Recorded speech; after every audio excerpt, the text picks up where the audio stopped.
coming straight from the cockpit. It's another episode of Lunatic Fringe with the fucking pilot.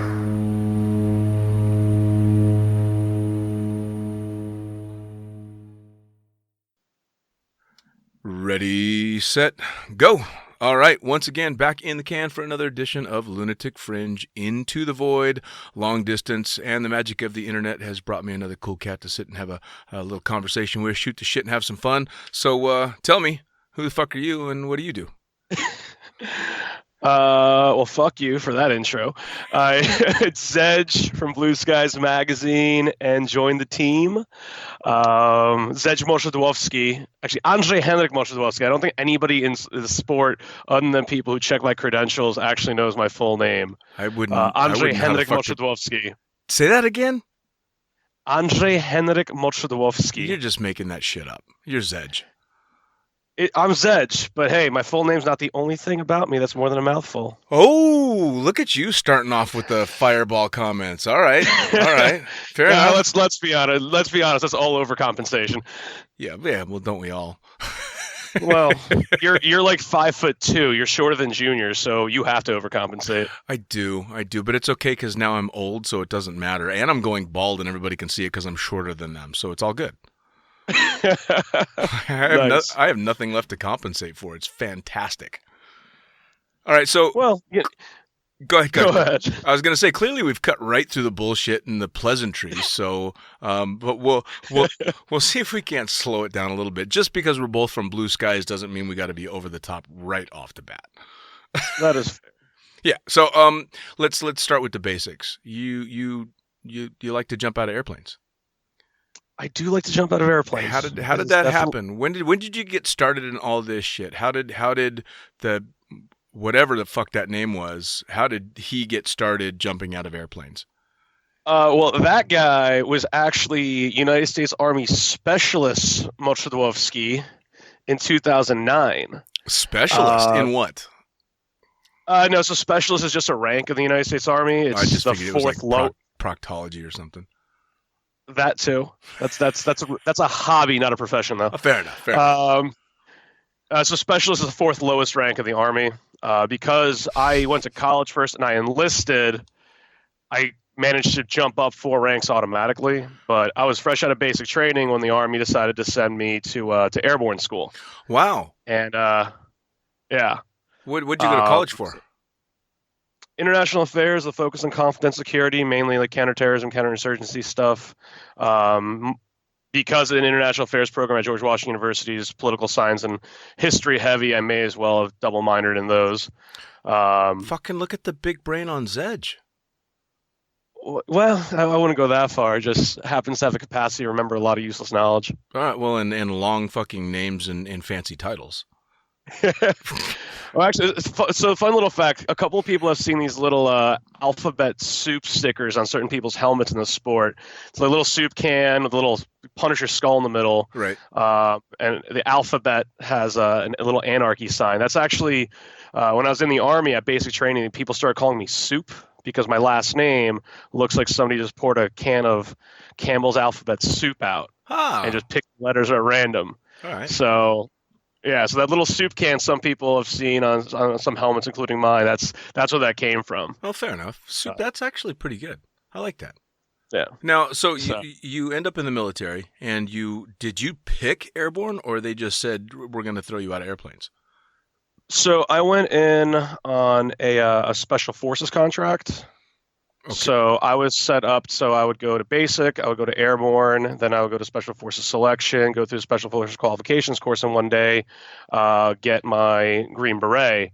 But after I finished the special operations combat medic course, which at that point I've been in training for 2.5 years, I actually got dropped from the course. And then the Army transferred me over from infantry, which should have been my original branch, into a special operations combat medic slot, sent me to Army Special Operations Command medical team, and that's where I spent the next 2.5 years. Wow. But everybody in special operations has to be airborne. Okay. So it didn't matter if I wound up going all the way through special forces, wound up in a special operations medical detachment like I did, everybody has to jump out of planes. That's kind of cool, though. All right. Yeah, the best part is I was scared of heights. I'm still scared of heights. Right. So to me, that was probably one of the worst things about that whole contract. I didn't care. Survival school, SEER school as it's called, was fine. I didn't hate it that much. Selection was rough, but I didn't hate it that much. But airborne school, especially because it was, the first couple of months I was in the Army, was absolutely terrifying to me. Well, it had to be, and especially that particular type of jumping out of an airplane. Skydiving in general, I know a shitload of skydivers that are scared of heights, and jumping out of an airplane the way we do does nothing to fix that problem. Because there's no, reference. You're just too fucking high up. But you're jumping out of planes a lot lower. So I've actually had a conversation with this with a physician that I was working with at the time. And I think that there's actually a biomechanical aspect to why the fear of heights that a lot of skydivers have does not get triggered while skydiving. The fear of heights is evidently the fear of heights is actually a fear of falling. Sure. And you experience falling because the fluid in your inner ear shifts due to acceleration. Sure.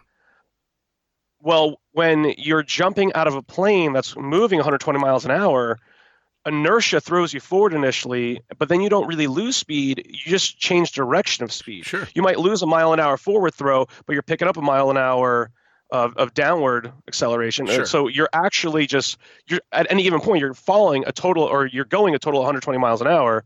The direction just changes. Yeah. So there's no acceleration. So exactly. So jumping out of a plane doesn't trigger my fear of heights, but put me in the side of a helicopter that's in a hover, and I freak out. Well, you know what it is for me? I know. My brain knows I'm about to accelerate. Yeah. Well, you know what it is for me is there's a couple of things in regard to the fear of heights, and I've always explained it to scared tandem students and tell them that, skydiving doesn't trigger the fear of heights. And I always explain that it's also a perspective thing. If you're standing on the balcony of a 20-story building, your eyes are gazing down the side of that building and can see the chunk of concrete you're going to slam into when you fall off that balcony. But from 13,000 feet hanging off the side of a Twin Otter, your head just can't wrap itself around the fact that it's got to go way down there. And so that perspective is just kind of gone. That was always it for me, is it was never a perspective thing. Because I live on the, 6th floor of a building now, and I hate going out on my balcony. It scares the shit out of me. I don't like it. Yeah. But I'm a pussy too. We know. There's a funny one. 4th of July at Cross Keys a couple of years ago. I did like 12 jumps, and at the end of the day, we all go up on top of the hangar to watch the fireworks. Sure. And so I'm getting on this ladder. I'm shaking like a dog shit in razor blades. Okay. And then I get up top and watch the fireworks, and I go to climb down, and again, I'm just shaking. And my roommate, Logan Donovan, had actually taken the ladder away. We didn't know it was Logan at the time. We presumed it was somebody who we know is a dick. Sure. Logan's like secretly, she's the quiet, sweet one in the corner, but she likes to fuck with it. She especially likes to fuck with me. Good for her. But yeah, so nobody suspected her. I didn't find out for a while that it was her that took the ladder, but I was freaking out up there. Jumped out of a plane 12 times that weekend, but it was the ladder being missing that finally made me panic. Isn't that funny? Yeah, it's the strangest things. You can get us to do all kinds of crazy shit, jumping out of airplanes and helicopters and hot air balloons, but something like that, or a bee gets too close to me and I run around like a fucking 4-year-old. It's crazy. So you learn basically how to jump out of an airplane in the military, which does jack shit for your civilian career in skydiving. So you hated it in the military, though. So how did you become a skydiver? Because it would go almost, I would assume that you'd go never again. So I actually got to the point where I didn't hate it. Because again, you learn to trust your gear. You realize that you're not going to feel the fall because of the plane. So I didn't hate it. I hated jumping in the military mainly because you show up at 6 a.m., you get geared up at 6:30, and you sit around till 1 o'clock in this super uncomfortable harness waiting for the plane to show up. And I was actually lucky in special operations. We flew the CASA from Paraclete in Rayford. Oh wow! It was contracted out. It was contracted out to Special Operations Command or Army Special Operations Command. So we actually were the lucky ones because we would have a much more timely process. The guys like the 82nd Airborne, they'd be sitting there all day to get this huge C-130, and they might be there from 6 a.m. to 6 p.m. And then the Air Force guys, oh, well, we need our crew rest. We're not jumping today. Oh, man. So, yeah, it was actually great. My first Carolina Fest, I was down there. I think that was actually one of the first times I was working for Blue Skies.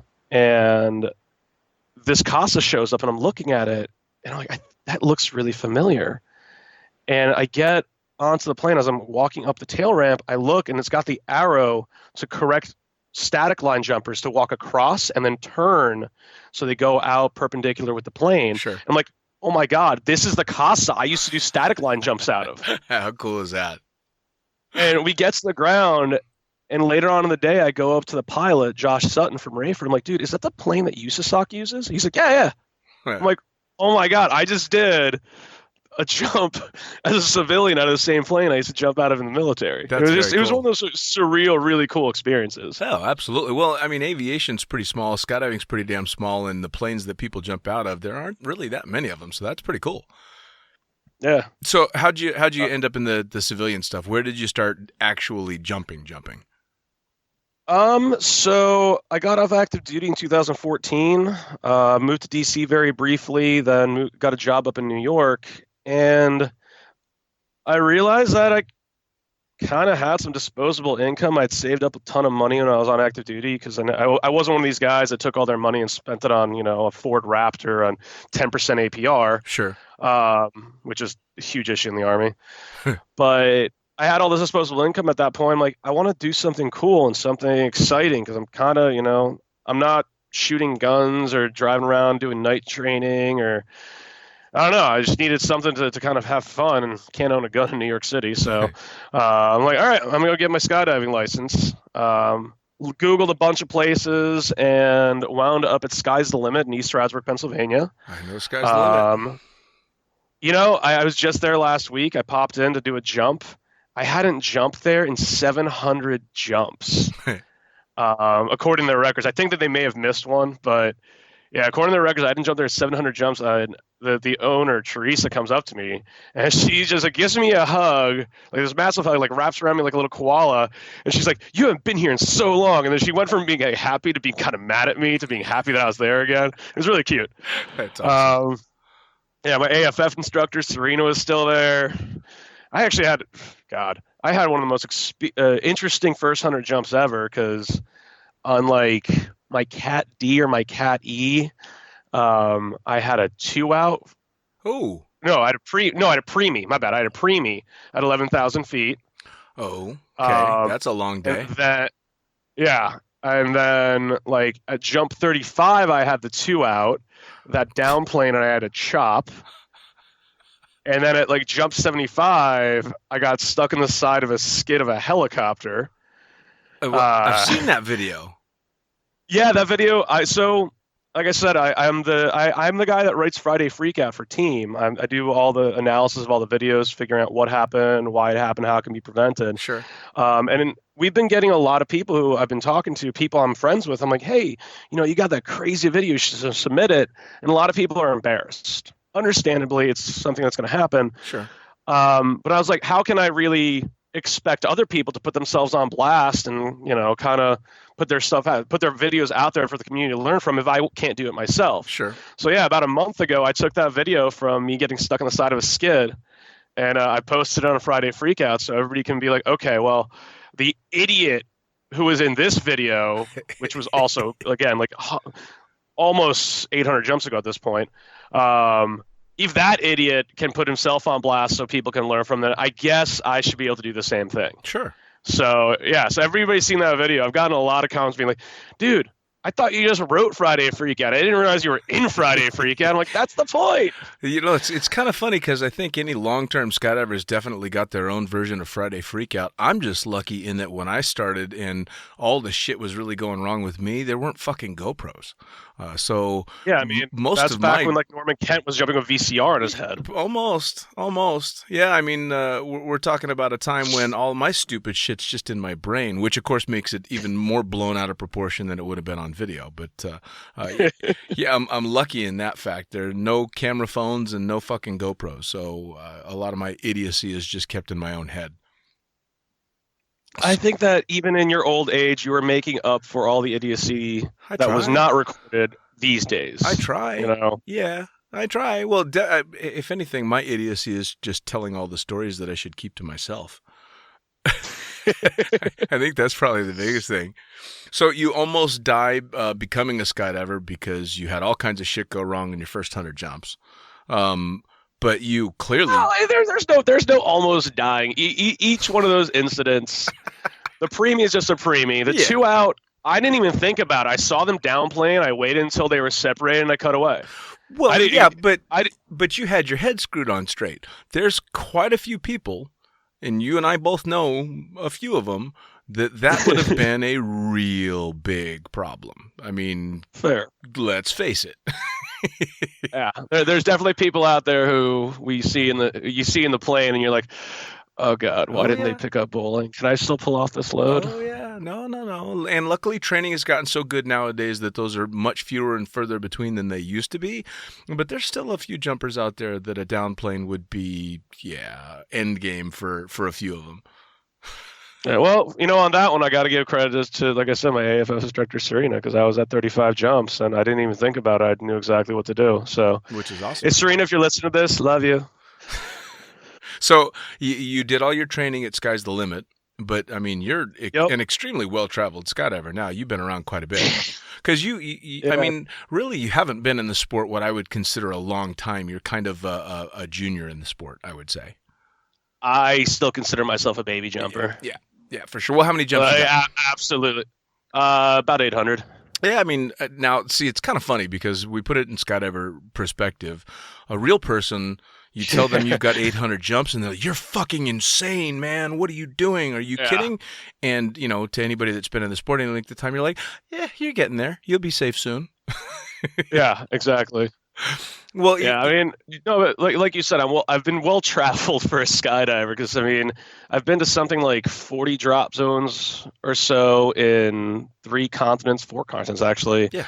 Like 7 countries. But a big part of that has been obviously doing boogies for Blue Skies and running around like. Well, every time I turn around, I see another Facebook video of you for the magazine, buddied up to some cute girl. Most of the time. Well, of course. Most of the time, clearly using your influence as a writer for the magazine. Clearly. You know what I realized? I need to interview more cute girls because I was going through the videos from Summerfest and like almost every interview I did was with a dude. Yeah, you're kind of... I mean, skydivers now are pretty varied, and there's a lot of badass girls out there. I'm just saying. Yeah. Step out of your comfort zone, man.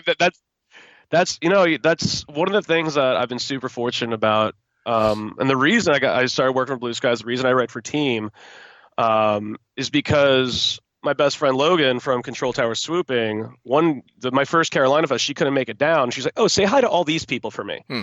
I didn't know who any of these people were. But I was going up to like Bo Reeby, Laura Golly, Doug Barron, Sam Smith. And I'm like giving them like, oh, hi, guys. I have like 100 jumps, but Logan Donovan told me to say hi to you because I'm her roommate and best friend.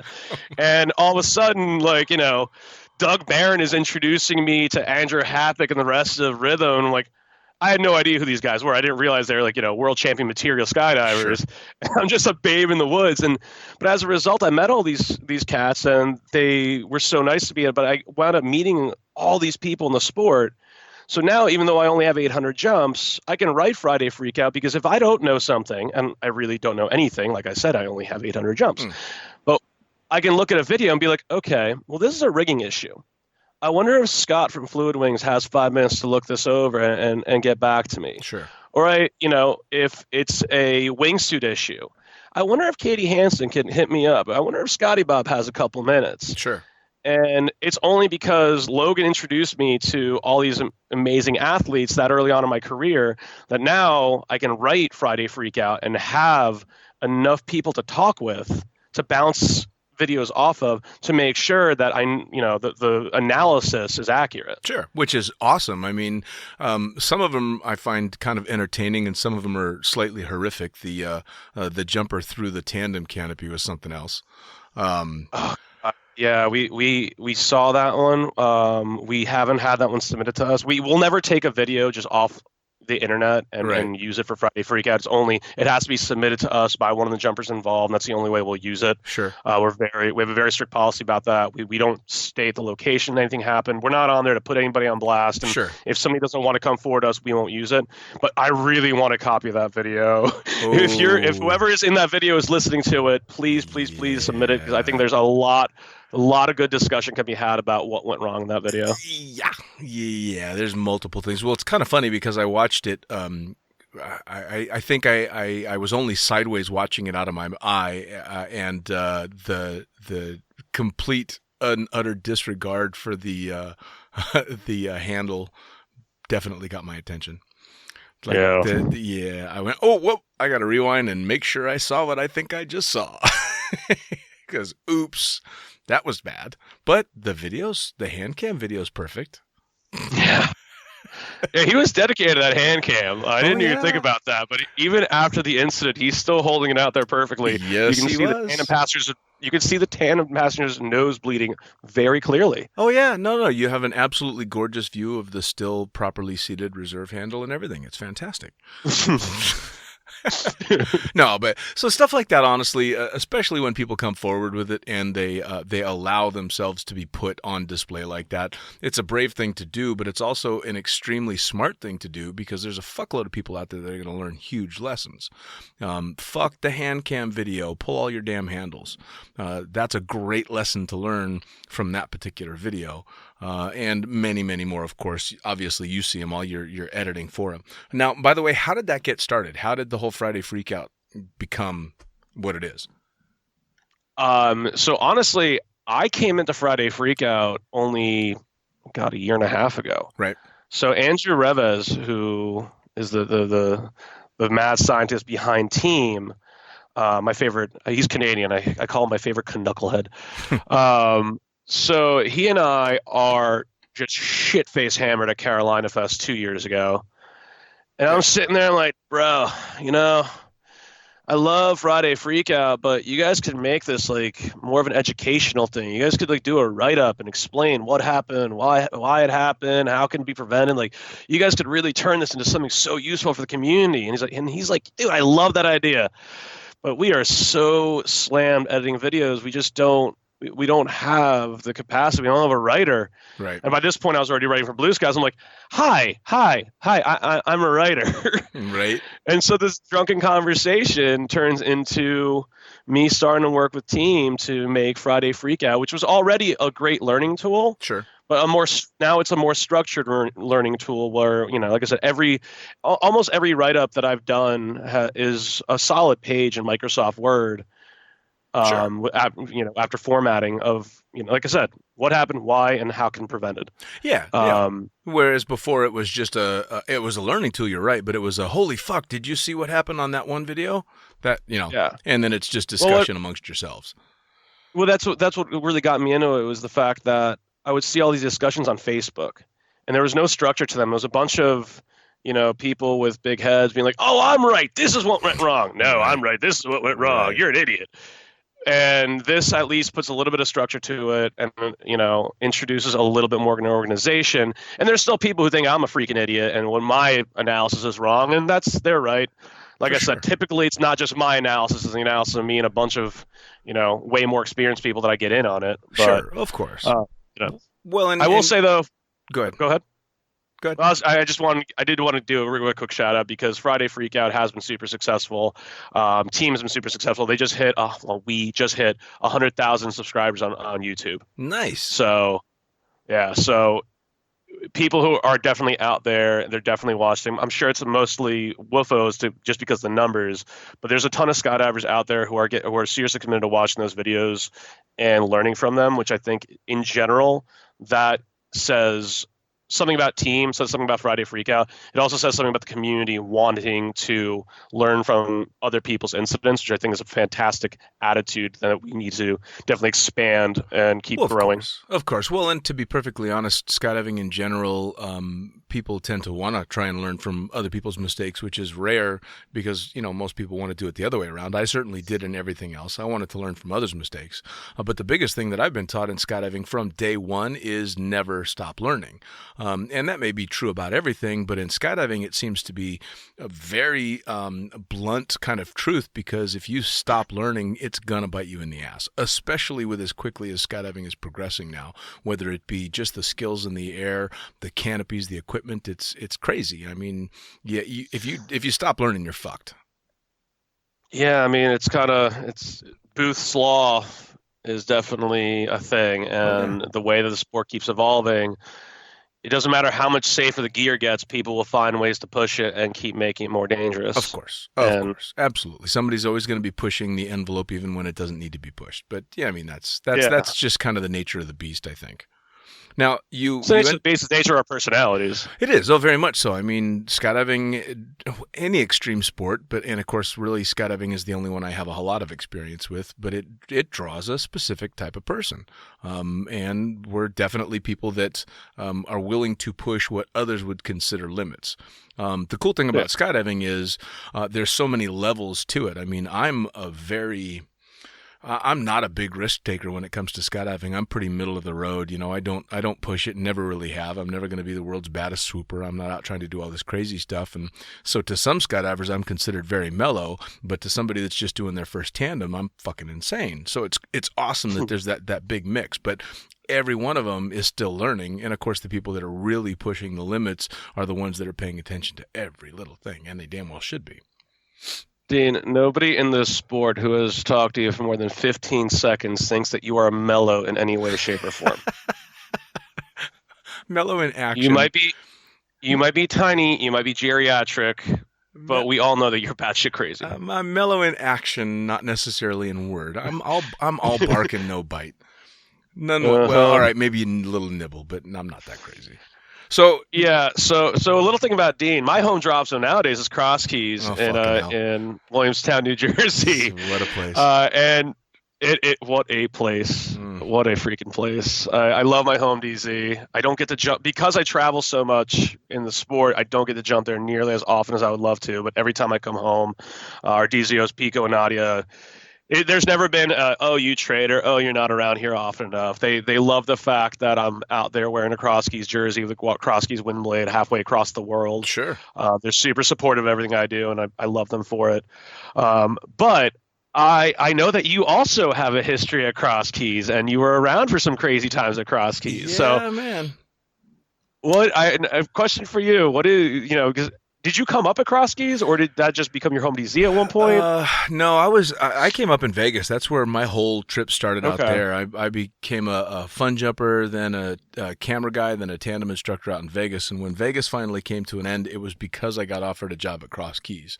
I went there, and I literally took the job at Cross Keys because at the time it was pretty much the busiest drop zone in the world. And if you wanted to make money and make the smart decision in skydiving, you tried to get a job at Cross Keys.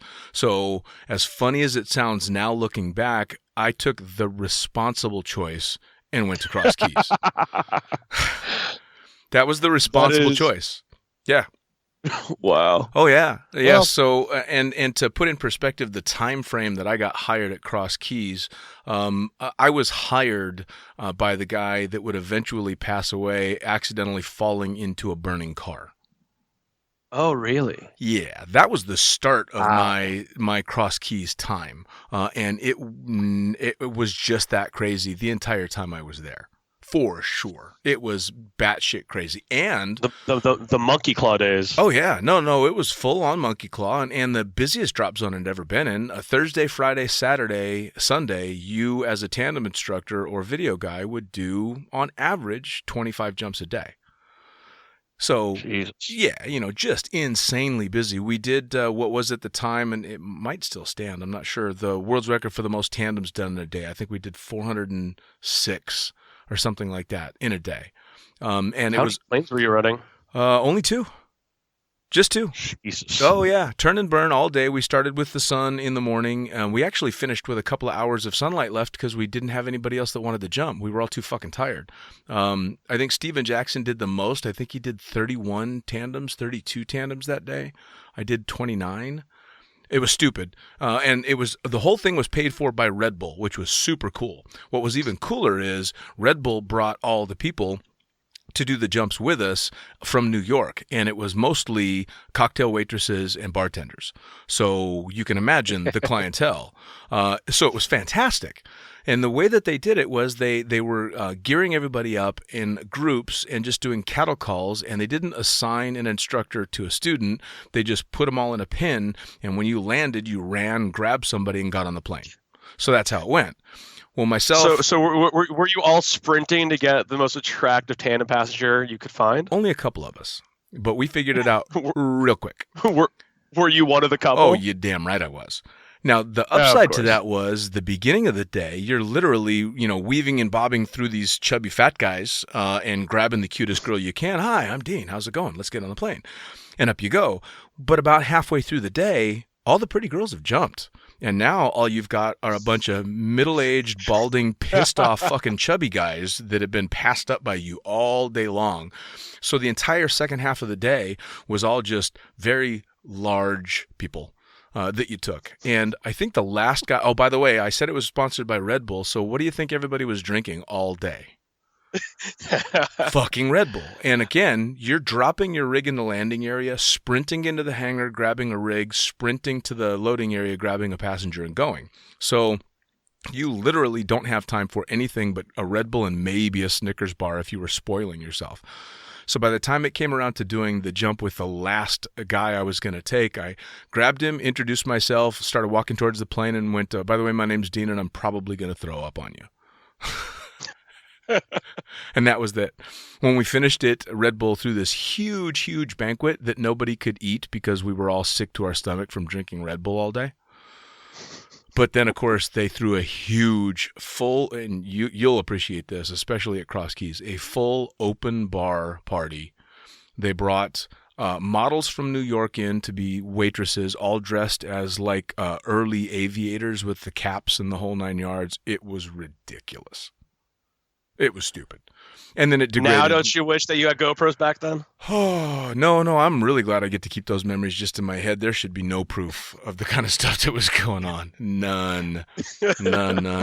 Yeah, Cross Keys, man, I'll tell you what, especially back then, we were lucky to survive it, but we were also very lucky to be there, man. Most of the people I talked to that I worked and lived and played with back then all look back at those as some of the best days they'll ever have in the sport, for sure. It was crazy. Nice. It was craziness. Well, and you'll be glad to see if you ever manage to swing by. I think you'd be pretty excited to see what's going on right now. Oh, I hear it's popping off again like it used to in the old days, as far as the hype to it, and everybody's super excited to be there, and a bunch of really, really fantastic skydivers. I mean, that's awesome. Yeah, 4th of July this year, They brought in Lane Paquin, Mike Brewer, Tom Baker, Katie Hansen, Scott Robinson, Matt Leonard, and they are just doing the most batshit insane things out of the back of the Sky Van. Awesome. Lane was just doing direct bagging on a canopy that was hooked up backwards, stalled it out, cut away. At one point, there was an XRW jump where they had 3 angle flyers pass by them. And this is following the year where Katie Hansen was doing XRW with our Caravan. How awesome is that? So, dude, it's so awesome to have all this talent coming across Keys. Because I've heard these legends of what you're talking about back when it was, the destination drop zone. Oh, man. And I'm like, what? It was... The jumps that were being done at Cross Keys back in the day, I mean, we had Heath Richardson, who was at the time the current world champion canopy pilot. We had Monkey Claw going off. We had ridiculous free flying and stuff. The PST Pro Swoop Tour that was going on at the time would come down, and we'd do Wildwood, New Jersey. We're doing tandems out of the Alouette helicopter over the beach in Jersey over 4th of July weekend. And then, of course, just the insanity of the normal weekends where you're busy jumping as much as you can and trying to find somebody to fuck as soon as the sun goes down. And it was like that every weekend. It was insane. It was wonderfully insane. Nice. They brought back Wildwood this year. Yeah, I saw the pictures, man. I actually was going through a bunch of my old videos and saw a bunch of the jumps that I had done over Wildwood, landing on the beach next to the swoop pond, and was jealous that it's going off again. That's really awesome. I was super bummed I missed it. Oh, if they keep doing that every year, you got to get back. It's good fun. It's a whole lot of fun. And then there's proper shenanigans to be had on that boardwalk after the sun goes down. Sure. So the funny thing is the reason I missed that boogie. So I don't know. Do you know what my first article for Blue Skies ever was? No, actually, I was going to ask you how you got started in that. So nice little segue there. Cool. Tell me. Oh, there we go. Perfect timing. Yeah, man. All right. Well, so I'll backtrack. How I got started with Blue Skies. It's pretty much the same way I got started with Friday Freakout. You got drunk?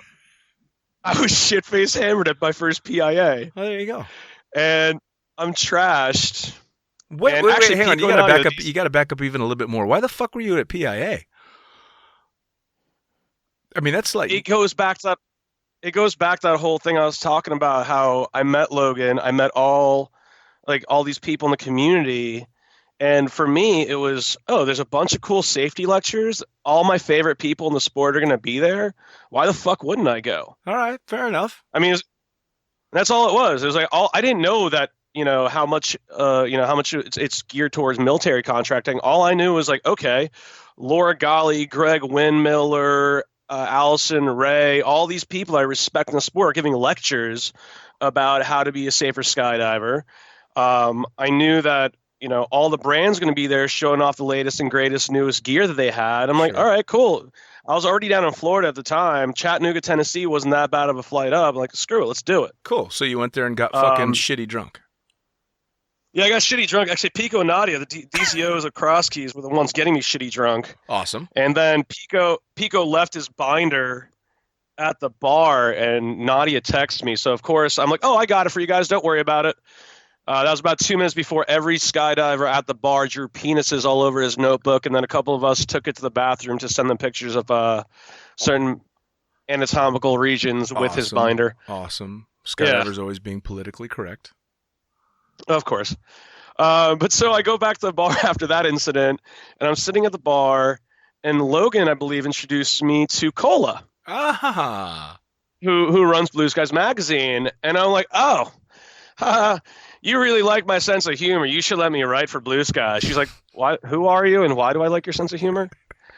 And she, for those who don't know Cola, she's from Iceland.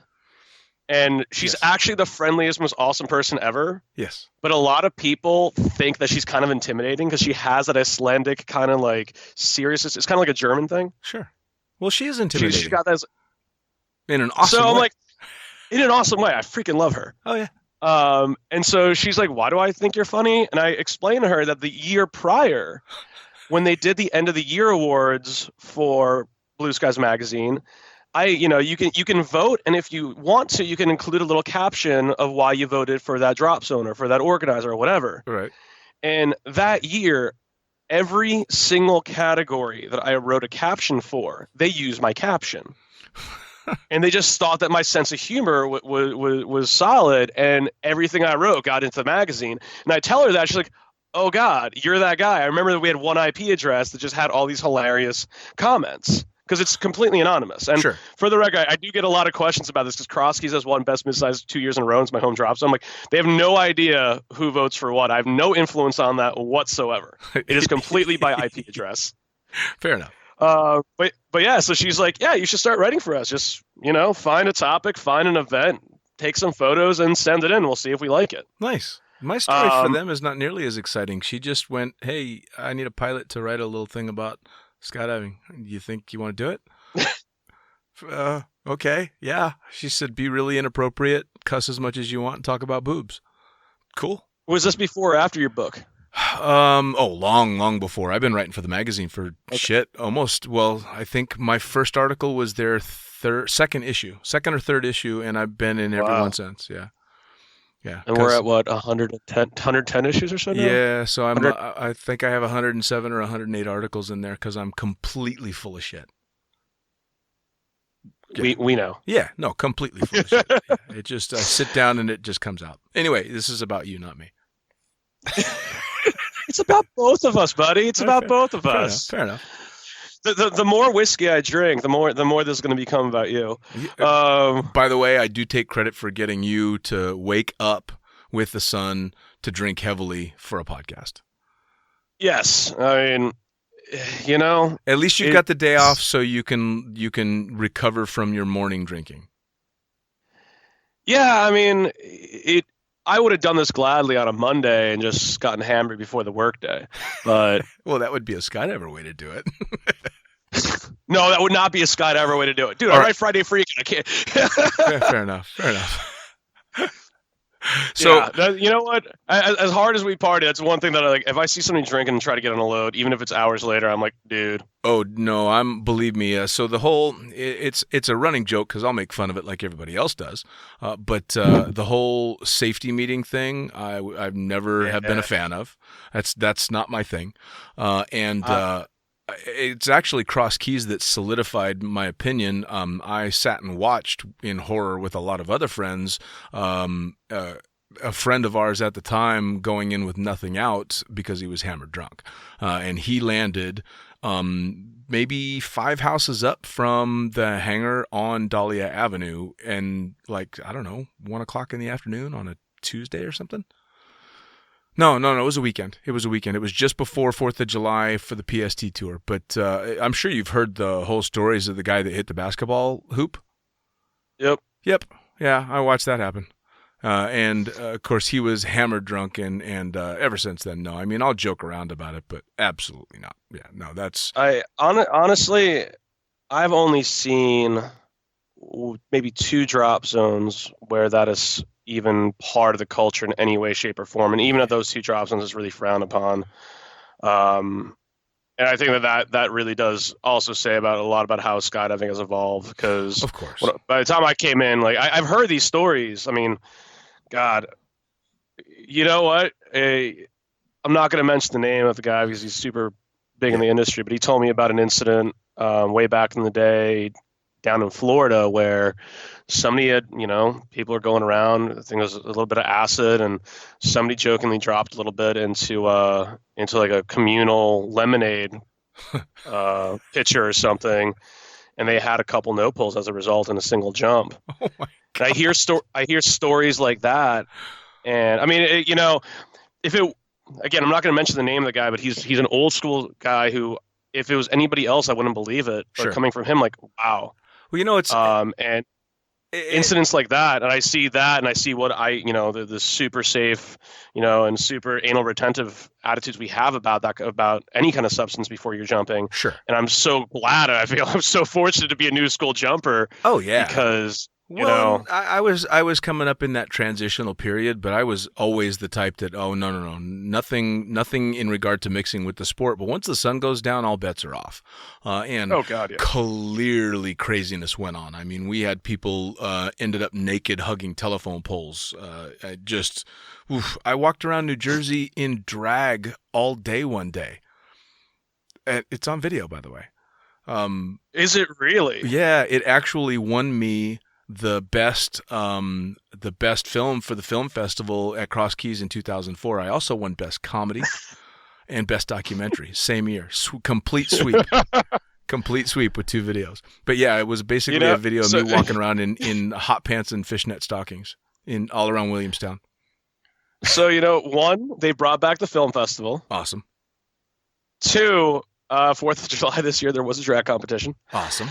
So hearing all this, I'm like, wow, we really are getting back to old school Cross Keys. Oh, yeah, man. In fact, I'm in the studio right now, and I'm looking at still have them both, the Cross Keys Film Festival, Best Documentary 2004, and Best Drama/Comedy 2004, sitting right here. Nice. Yep. I actually have a video I'm planning for this year. My friend Chloe is gonna do it with me. I'm stoked. Nice. Not gonna give away a plot. I'll send you a copy after the edit's done, though. Yeah, I'm gonna want to see it for sure. But hey, first article you wrote. Oh, first article, right? Yeah. And this comes back to why I miss Wildwood. So my first article was actually Rita Roy from formerly from Skydive Sebastian.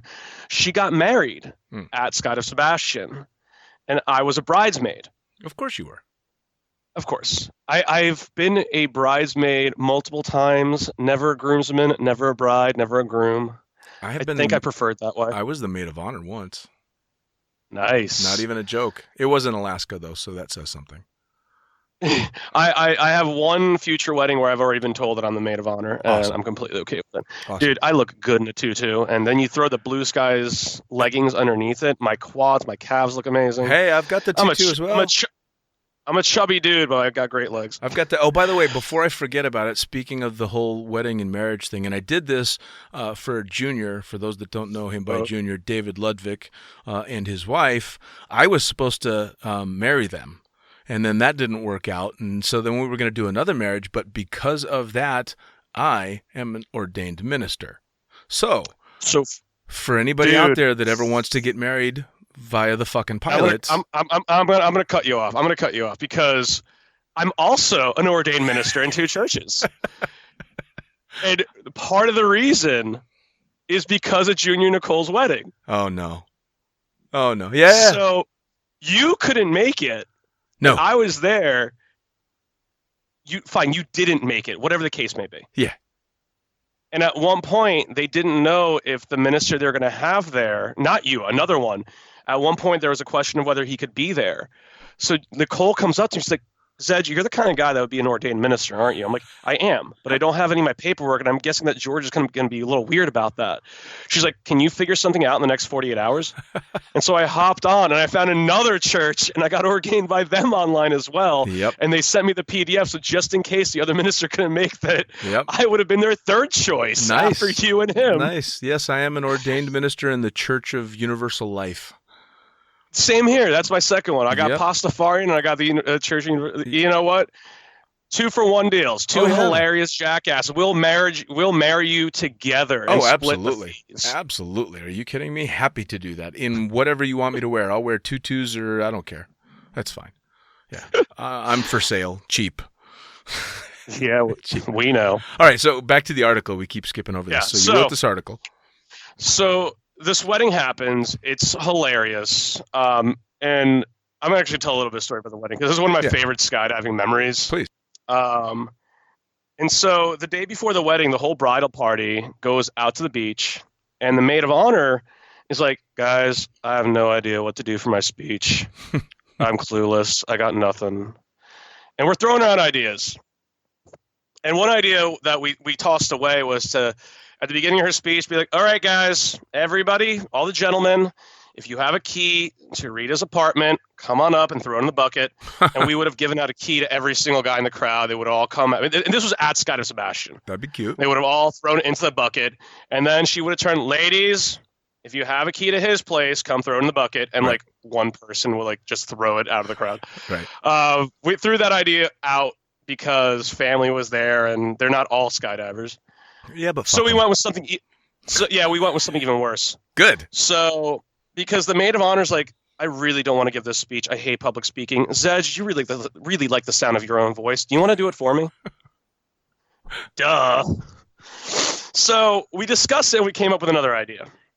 On the morning of the wedding, I go up to the groom. I'm like, hey, dude, how embarrassing can I be in the maid of honor speech? And he's like, you're giving the maid of honor speech? I'm like, yeah.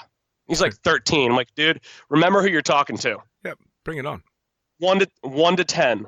It's like 13. I care more about hilarity than I do about embarrassment. Fair, yeah. I'm like, all right. So I hop on stage. I get in front of the crowd and I tell them, ladies and gentlemen, we're gathered here today. These two lovely individuals got married, and we were all talking about their registry. And we realized last night as a bridal party that wedding registries are fucking bullshit. So you know what? If a marriage is falling apart, a new coffee maker ain't going to fix it. If everything is falling apart and you're just not doing well together as a couple, that dining room set ain't going to do shit. But you know what will? You know what will keep even a shitty marriage going strong? Kinky hood rat shit in the bedroom. And to ease them along their path as a new couple, we got this, and I pull out a bottle of KY jelly or something. Awesome.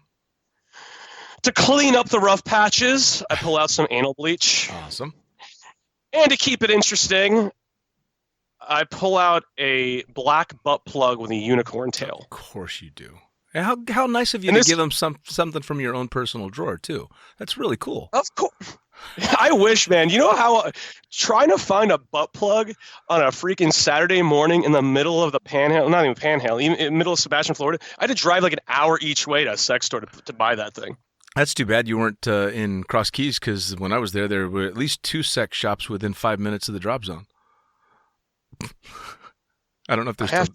I don't think they're still there, man. It's up the main drive, heading towards the big gym. I don't. Yeah, it's been a while, and a lot of the brain cells for those memories are gone.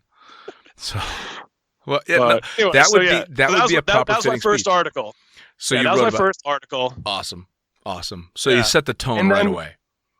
Yeah, but the funny thing is now, anybody who knows me knows that I'm not really a relationship guy. I've never, in the time I've been skydiving, I've dated like 2-3 people.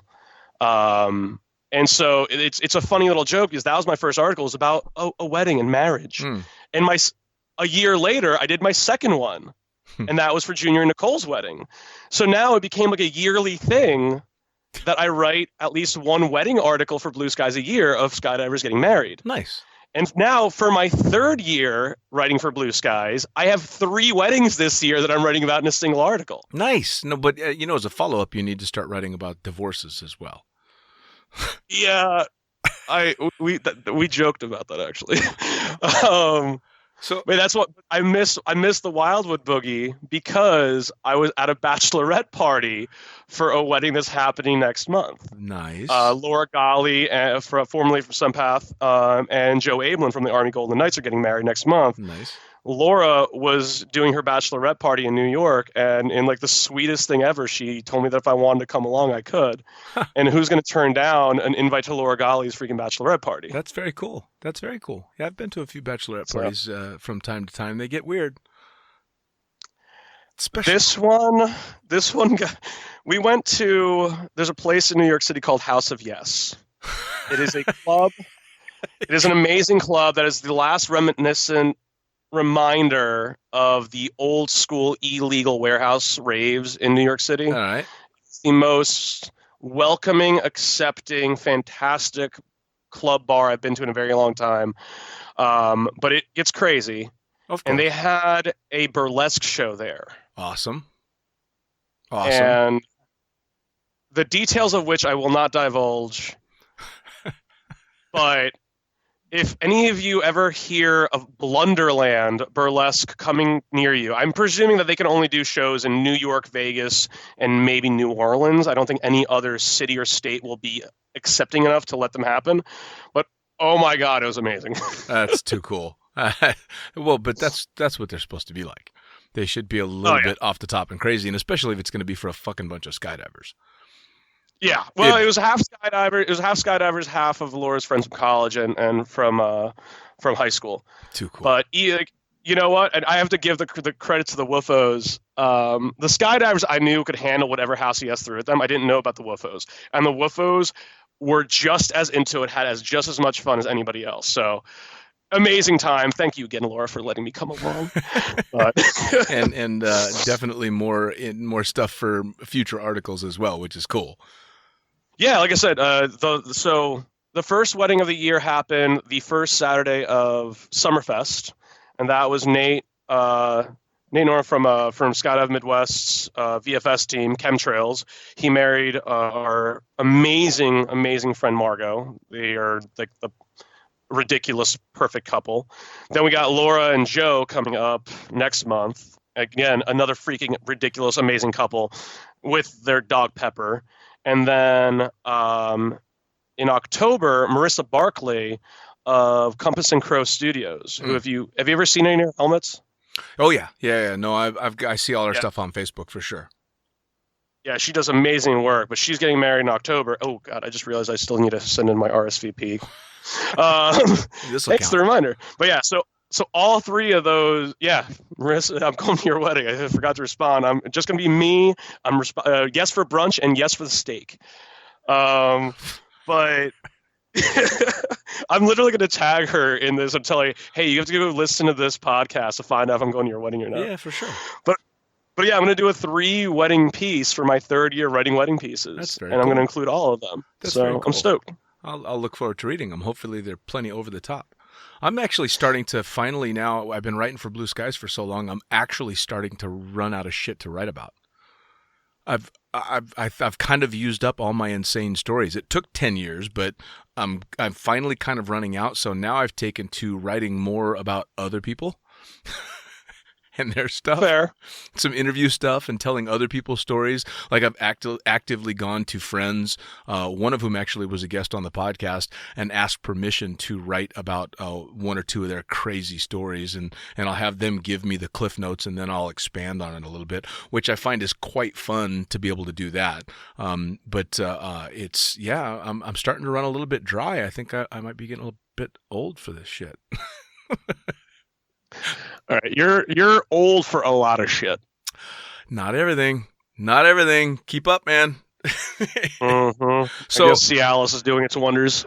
Well, when you need it. So you're going on 3 years with Blue Skies. Yep. So and you're in Florida, yeah? No, I'm in New York City. You're in New York, okay, but you get to Florida. How across these be my home job? So. Yeah. Well, dude, I'm old. Shit starts to fade. But especially with as closely as you work with the magazine. Actually, it was funny because when I interviewed Laura and Cola, I've been working with them for almost 10 years. Now, Cola I knew from the Cross Keys days. That's how I actually got approached, was because she and I knew each other back in the truly crazy days in Cross Keys. But to this day, I've still never met Laura. Funny you say that. Nor have I. Really? I think she might just be a computer simulation or something. I don't know. She might not real. Exist. Yeah, I think it's just Cola. It's so funny, man. Yeah, I've never met Laura. Every time I've been down into land, I've been like, "Hey, I'm around. Let's grab a drink. Let's meet up. I'll swing by the office. Whatever." She's like, I'm not in town." Yeah, I think she's a figment of Cola's imagination, and the voice that I interviewed sounded a little computery. I think we got to research this. Plus, I mean, fuck, we both write for a magazine that has Sky God, and I don't know who the fuck that is. I mean, come on. People ask me all the time, and I just tell them I think it's you and Laura. I always tell them I think it's you. I think it's. I think that you write Sky God. I think Laura writes Sky Goddess. Every time somebody asks me either who it is or asks me if I've written anything, they only ask me when Sky God's written something that makes people pissed off. Like, hey, did you this? He was a real fucking asshole with this. Did you write that? What? Why is it gotta be me? Because you're an ass. Well, God, what was the one I got called on? And I'm like, whoa, that's over the. It was something about the Pope years ago, and I'm like, what? How come you would come straight to me with something about no? So you don't know who it is? So I've always thought it's an amalgamation of you two. No. No. See, I've gotten yelled at for one. One of my friends who is a well-experienced jumper, former DZM. I'm not going to give any more information because he'll kill me. But he bitched me out because he thought it was me. And I had a conversation with him and his wife about not having sex while on their periods, like 2 years earlier. And then Sky God wrote about that. And so he comes up to me, he's like, dude, what the like he's like all pissed off. I'm like, dude, it's not me. Like, I will say I have messaged Laura and Cola, be like, hey, this conversation happened at the drop zone. Maybe this is the type of thing that Sky God would like to write about. Well, he is supposed to be omnipotent, right? Oh, so yeah, I guess he is always paying attention to all of our conversations. That's what they say. You never know. Some of the shit is fucking funny. I know that much. It's that much I love. And he helps promote the podcast. So, he or she, I should say. Sorry about that, just in case. Oh, so do you think that Sky God and Sky Goddess are the same person? Or do you think that... Well, what is it? I mean, the whole real guy thing has got the Father, Son, and Holy Spirit thing. So why not? Okay, we're not getting into change the topics. I'm not getting into religion. No, I'm just saying if that one let me pour a little more Jameson into my coffee. Pour some more Jameson. I mean, if they can have the 3, then why can't the Blue Skies have the 2? It makes sense to me. I'm the worst person to ask about that shit, for sure. Yeah. So, all right. So you're 800 jumps, but you're deep into the sport. You're traveling all over the U.S., doing the boogie circuit, interviewing people for Blue Skies magazine. You're doing articles. You're marrying people. You got all this different shit going on. Where do you see yourself moving forward in the sport? What comes next for you? Where do you want to go with it? Oh God. So, is this where I make the? Enough people already know. So, USPA regional. Really? That's kind of a goal of mine. Okay. And I've had this conversation with a lot of people who are on USPA board right now. I think that younger jumpers are severely underrepresented. Sure. I think that free flyers, angle flyers, swoopers, wingsuiters, all the disciplines outside of belly are underrepresented, especially given how large a portion of the community they are now. Sure. And I think that we need to change that. I mean, I think right now the youngest person on the board is probably Alex Hubbard. She's one of very few females as well on the board. And I think that in general, I think the USPA does a great job representing our sport in terms of governorship. I think that because of the current demographics that are represented on the board, they're not quite as active figuring out the concerns of a lot of disciplines outside of belly. Sure. Well, I wouldn't disagree with that. But that's been, for as long as I've been in the sport, that's been the case. Granted, free flying was just becoming a thing as I was starting in skydiving. I mean, this is back when Olav was really kicking off the whole craze that, of course, has then become the most predominant discipline in the sport. So, yeah. But yeah, it's been very slow to progress for sure. So some young blood would not hurt at all. Although you've probably shot yourself in the foot just by being on this podcast with me. You know what? Looking at Jeremy Dubanski's run last year and the fact that USP actually interviewed him and made him a profile piece, there is definitely a bit of a changing of the guard, I think, happening right now across the board. I mean, Jeremy only lost by like 10 votes in his region.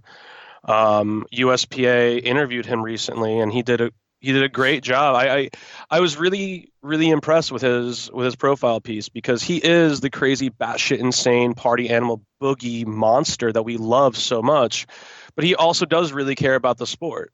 Well, see, the cool thing is too, and this is something that I think we get, especially the people that like to go big in all aspects of the sport, get a bit of a bad rap.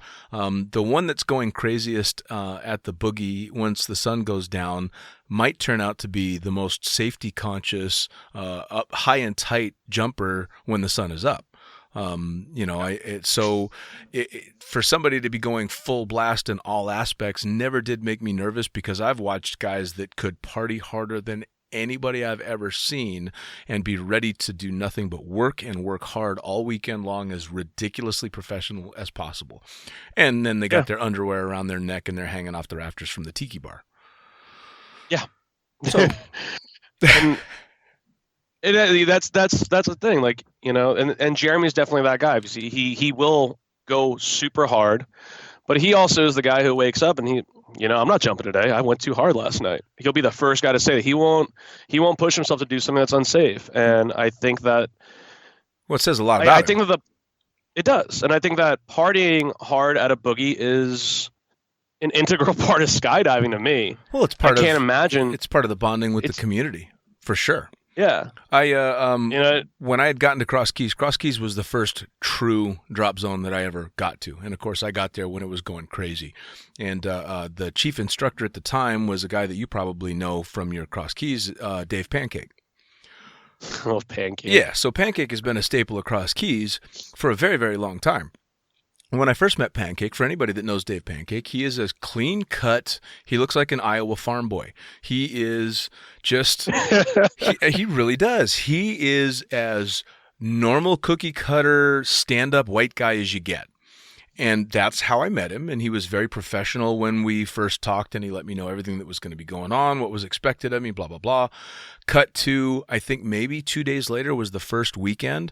And I come out of my trailer after the sun had gone down and worked my way back towards the tiki bar. And there's Dave Pancake in his underwear hanging from the rafters of the tiki bar. And I went, oh, that's my new boss. Welcome to Cross Keys. Love it. Perfect example of that. And he ran a tight ship, man. When the planes were turning and shit needed to get done, it got done. It was done extremely professionally, but he showed beyond a shadow of a doubt, hey, it's okay to let your hair down and have some serious fun as well. Just be fucking safe and smart about it. Yeah. Which is a damn good thing. I mean, so absolutely, you get regionals, you get the board. What is it you're going to be trying to push? What are you wanting to see? What changes do you want to happen? What are you going to drive for more than anything? Here's your campaign speech. Yeah. So I think this is coming up mainly because of a conversation I had yesterday. This is already something I've been talking about for a while. One of my biggest issues is the coach rating. I think that I see way too many people, like we were talking about earlier, you see that person on your load who you're like, God, I'm either going to get out and get underneath them if I can, or I'm going to hang out in deep breaks and let them do their fuckery under canopy. Sure. Or that person that you see they try to get onto your jump and you tell everybody really quietly, hey, we don't want anybody else right now. I see too many of those people. They have their coach ratings and they go around and they're the dangerous person on the drop zone, but they're allowed to get their coach rating. I think that the current requirements for it, one, the jump numbers are super low on it. Two, it's not that hard to get. And it terrifies me sometimes when I see a younger jumper getting quote unquote coached on the ground by somebody with a coach rating who really shouldn't have it. Sure. That terrifies the hell out of me. Another thing that evidently has been better this year that I really, really, really want drop zones to get pushed to do. Obviously, I'm the Friday Freakout guy. I want people talking about lessons learned. I want people telling their stories. I think that drop zones are currently scared to file incident reports. Sure they are. And then, the number of incidents that for sure happen a year at USPA drop zones and how many incident reports they actually get is just shockingly low. And I would want to create a program that, almost not an amnesty thing per se, but, a system that will provide DZOs with the ability to provide incident reports, even if it has to be anonymous or something. Well, there's so many lessons. Go ahead. There are so many lessons to be learned. And the thing with incident reports that I think is misunderstood is, especially now, after the horrific crashes that have been happening lately, the King Air in Hawaii and all that stuff, the FAA is definitely being pressured into taking a much, much harder look at skydiving, specifically the aircraft side of it. But the harder that they look at stuff like that, the more that they're going to want to look at the entire thing. And if they start taking really stiff looks at the aircraft side of things and start to broaden out, and there aren't those incident reports, and there aren't a report made, a lesson learned, retraining done, something along those lines, that's when there's going to be a problem. If the FAA comes in and you go, okay, well, yep, these are the incidents that we had on our drop zone. This is what happened. This is what we've done to correct it. This is how this person was retrained or whatever, If that stuff is done in-house, then the FAA is going to go, oh, okay, well, at least on the jumper side of things, they're all over it. Now, the aircraft side of it's a whole different thing, but I think you're absolutely right in that kind of stuff does need to happen, even if it is an anonymous thing as far as the paperwork goes, because if, and hopefully it doesn't happen, but if the FAA starts sticking their noses deep into skydiving, it's going to get real interesting out there. It's going to be tough. Yeah. I mean, we just went from the safest year that we have had in USPA history to this fucking epic shit show of a year that we're having right now. Oh, yeah. I mean, not even counting the Hawaii incident, which, tragic as it fucking was. Like, that's an aviation incident. Sure. It just happened to include way too many jumpers. Yeah. But even not counting that, we're on track for the worst year since I got into skydiving for sure. I don't know the worst year since when, but obviously the way that we reversed that trend from the best year to one of the worst years, there needs to be more of a conversation. We need to look at what's going on, and the only way to do that is with serious incident reports, because for every fatality we have, there's probably 5-10 incidents that don't get reported because they didn't result in a fatality, but still could have been learned from, that still could have established a trend. Now, do you think that this new completely politically correct world that we find ourselves living in is a big part of that problem?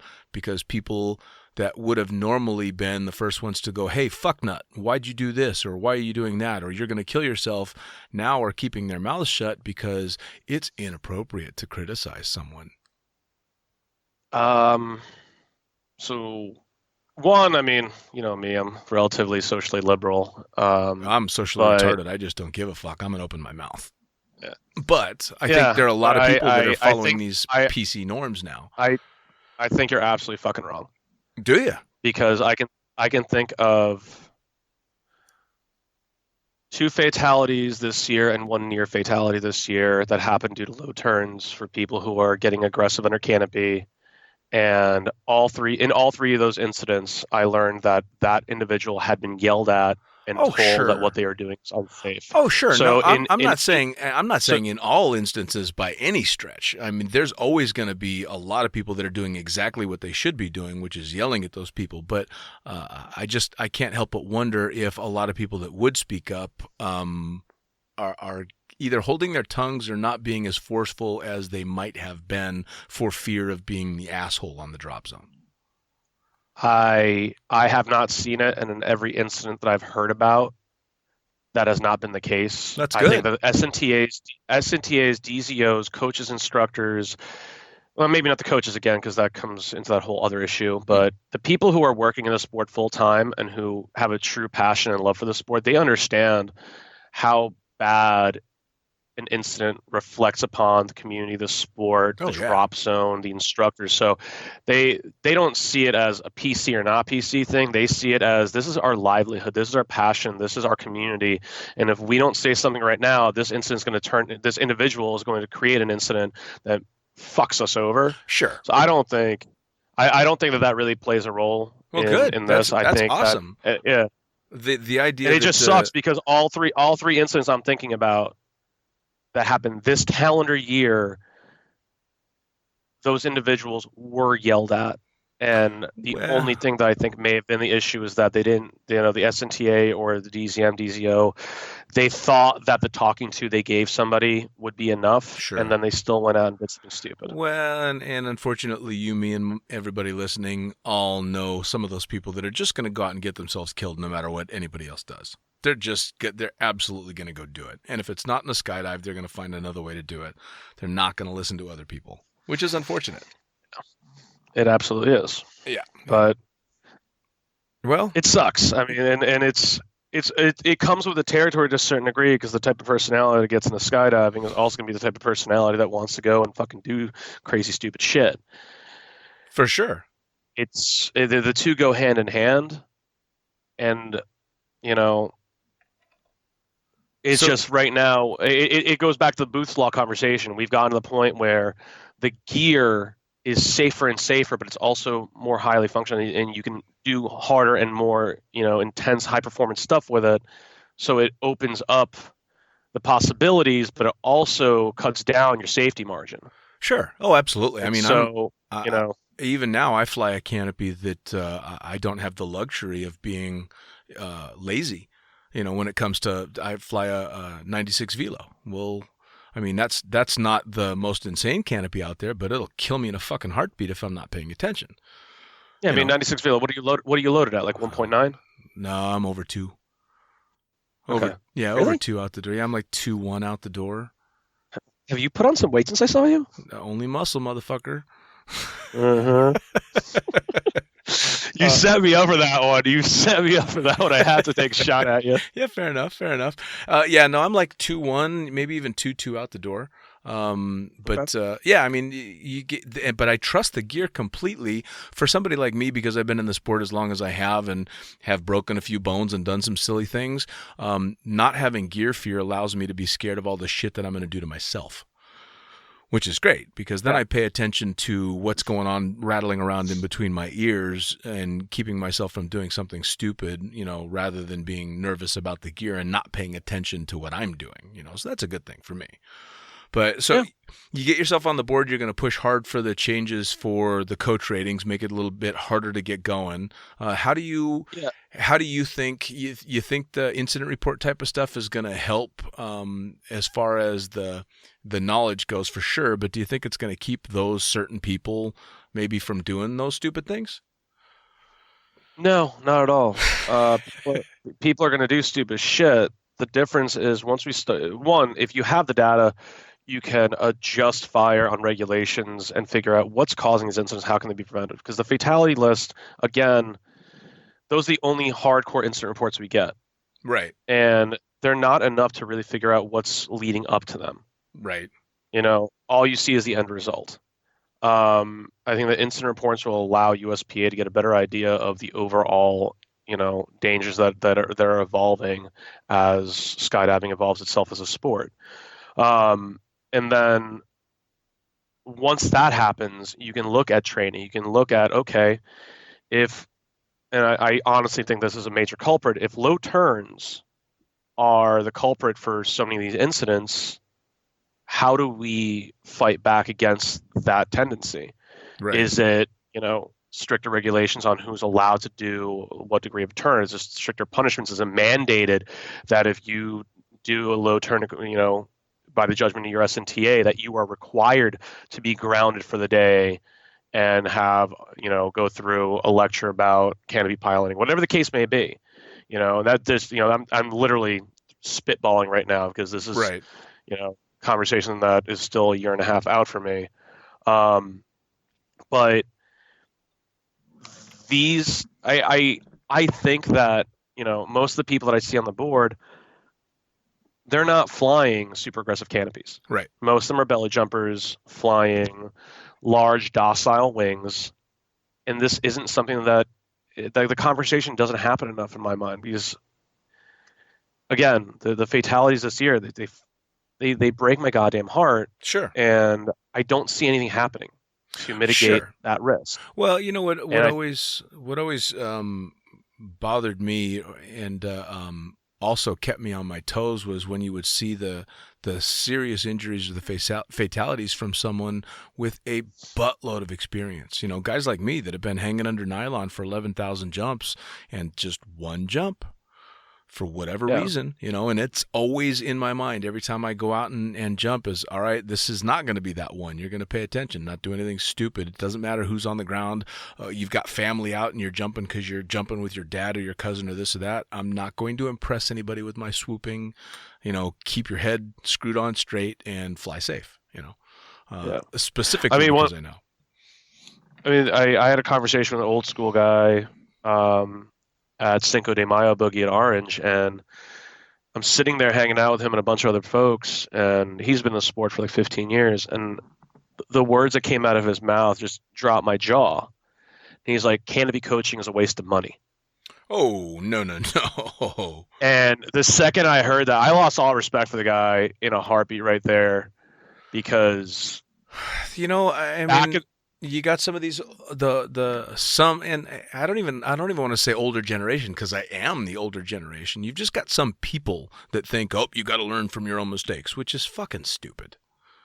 This is the one sport, or at least one of a very few sports, where learning from other people's mistakes is the only way to do it. Yeah. Yeah, no. It's as much fucking training as you can get your hands on, obviously from the right people. But you go to, somebody like Flight 1 and PD boys, and you go out and you learn properly, and you take those lessons to heart.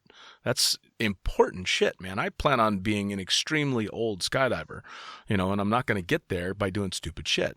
Or, I've taken a canopy course about every 200 jumps. Sure.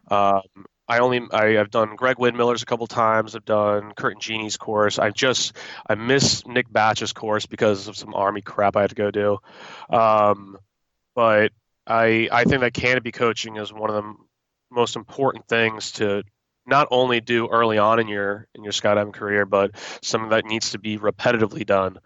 And I mean, I look at people, like my roommate Logan. She's competing at a super high level under canopy, but she does canopy coaching more than anybody else I know.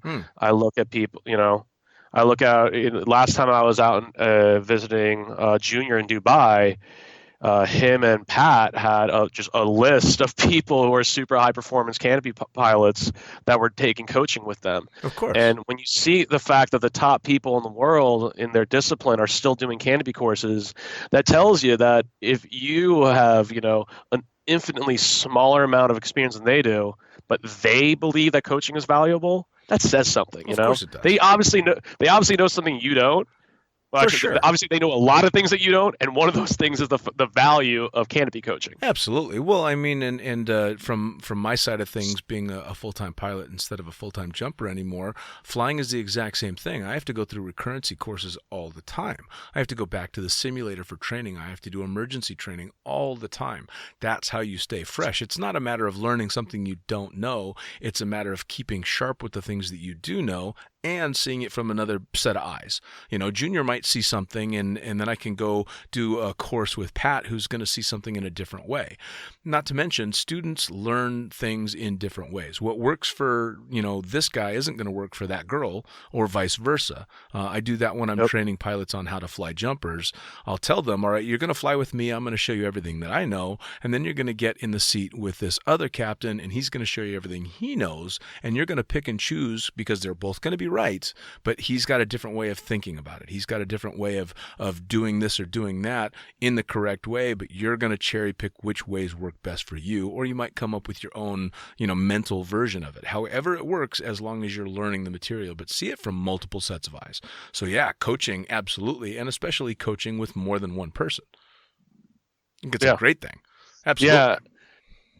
That's like I was kicking myself because I've never done Nick Batch's course, and I really wanted to do it. And I was so I met him I've met him a couple times, but this was the first time I actually got to sit down with him for a little bit, and I was just so frustrated because I had just finished a course with Greg like a month earlier.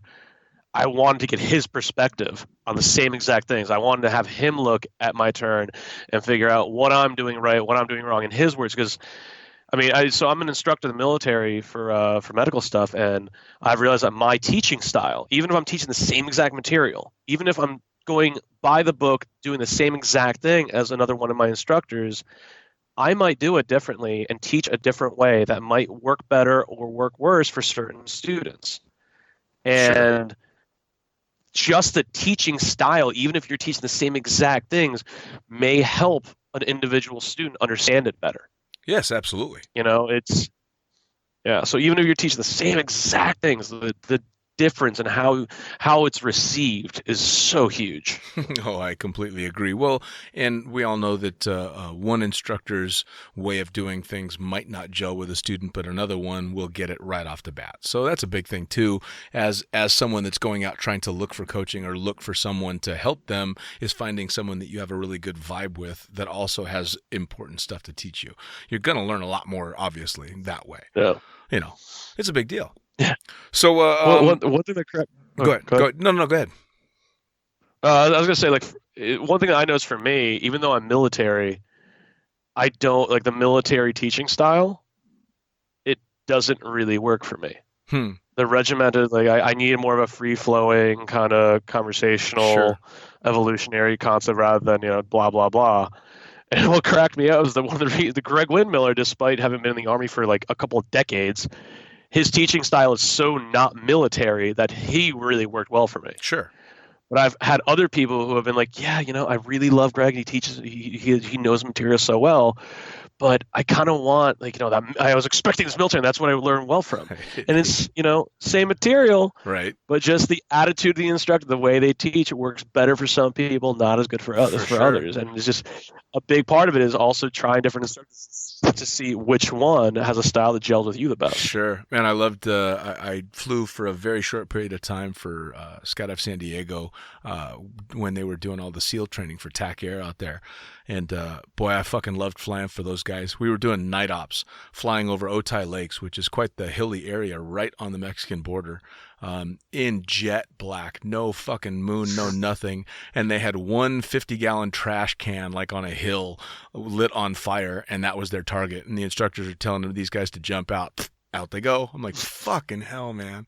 Because at the time I probably had, I don't know, 9,000 jumps, and the last jumper would get out and I'd start my slow descent going, fucking hell if you'd get me out of this plane.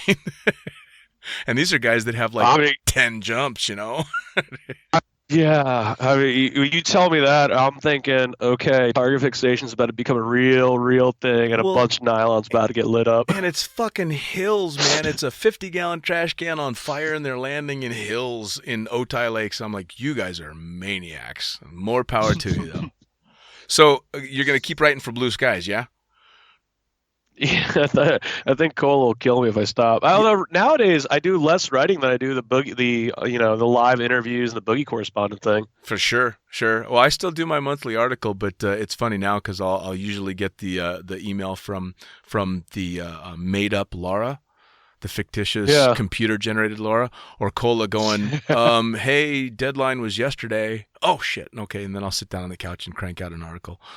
So yeah, Laura hit me up like last week, being like, "You owe us a piece on on Summerfest for Skydive Chicago." I'm like, "When's that due?" She's like, "Last week." I'm like, fuck. Oops. All right. Well, so tell us about the you should know all the information. Tell everybody about the greatest magazine in the known universe. How do they find everything? How do they find your articles? How do they find you on Facebook? How do they find all this shit? Oh God. So Facebook, I'm just Zej M'Ski, ZEJ M''SKI. I don't have Instagram. I keep telling myself I'm going to create an Instagram account. Don't do it. You know what? I have to. And you know what? Here we go. This is it. Because I already have one. I never post to it. I'm going to become better about this. Okay. I'm going to Tiki Boogie next weekend. And at Tiki Boogie, I will start finally taking photos and post them to Instagram, and I will start becoming an Instagram whore like the rest of you fuckers. Yeah, I hate it. I hate it. I tried. I gave up. I know. I've been saying this, and I previously told myself I'll do it at Carolina Fest, and then I said I'll do it Summerfest. But now you actually have me on tape saying I'll do it at Tiki. All right. So so do you what is your Instagram handle? You have one? It's Zej M'Ski. Zej M'Ski. Okay, so you got Facebook and Instagram are both the same. How do they find Teem? They want to go look it up. Tell them how to go. Jointheteam.com. Join the Team is spelled TEEM, Tango Echo Echo Mike, for all of you pilots and military folks out there.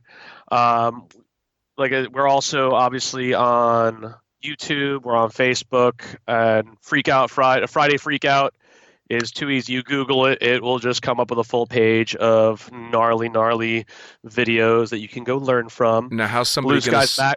Oh, hang on. How's somebody going to submit a gnarly video to you for Friday Freakout?